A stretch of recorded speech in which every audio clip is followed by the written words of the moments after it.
This is why art and music are objective, part 4. This is the last video I'll be making on it, and I'm just gonna send it. Now, before I go any further, yes, people's reactions are subjective, cultures are subjective, language is subjective. That's not what I'm fucking talking about. What I'm talking about is the fact that nobody is going to use dark, somber, heavy tones to express something light and happy.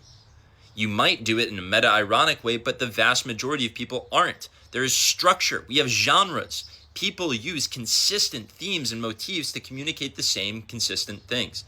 That itself is evidence that there's a deeper, underlying, objective quality that we are trying to approximate, that we are trying to evoke, that we are trying to get to, right?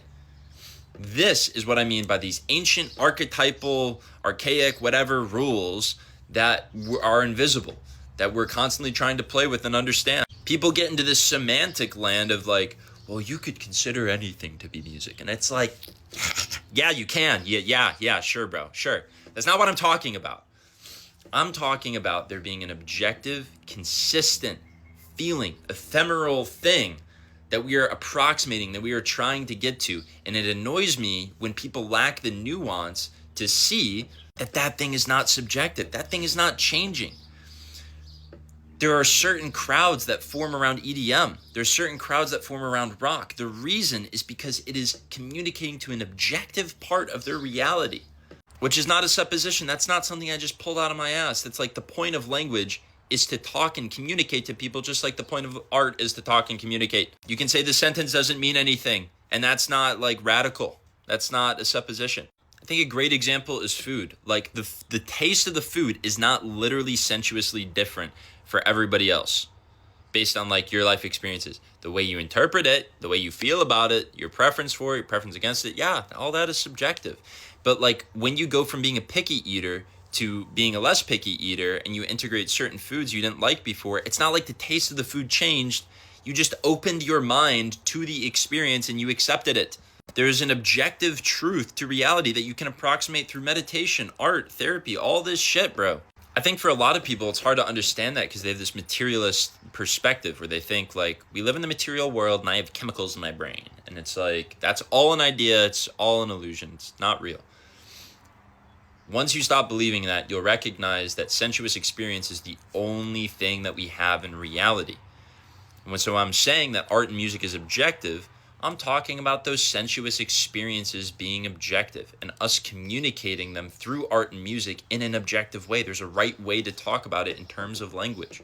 And people will say, oh, well, there's multiple languages. The language is built by the culture. But then you could just go back to the example of every culture has their own high and low for pitch. And for some reason, they're all similar. They're all archetypally related. It's not like in Finnish, the word for high pitch is fucking greasy, and the word for low pitch is, I don't know, like heavy. Like that just doesn't work. It's non-polar. The fact that there's a polarity at all between high and low pitch should be that there's some objective structure in it.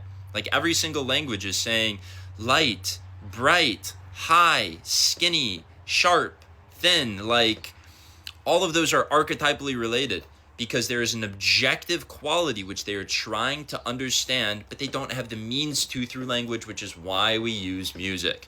So like, yeah, all art, all music is an approximation of this objective thing. And you can be like, oh, well, this is all subjective because of that, but there's still an objective quality that we're getting to underneath all of that. And good art and good music really slams that objective quality in your face. When I listen to an EDM song, it doesn't matter if I like it or not, or even like how articulate or less articulate it is, how popular or how unpopular it is.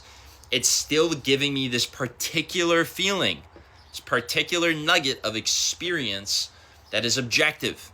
And also people keep asking me, they're like, okay, well, what do you consider good art then? It's not about what I consider good art.